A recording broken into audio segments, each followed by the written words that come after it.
tense of the regular verbs that end in OVATI, OVATI, EVATI, EVATI, or IVATI, IVATI.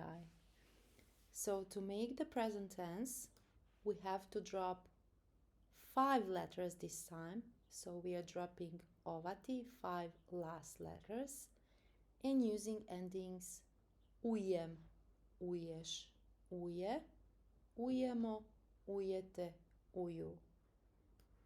Kupujem, kupuješ, kupuje, plural, kupujemo, kupujete, i kupuju.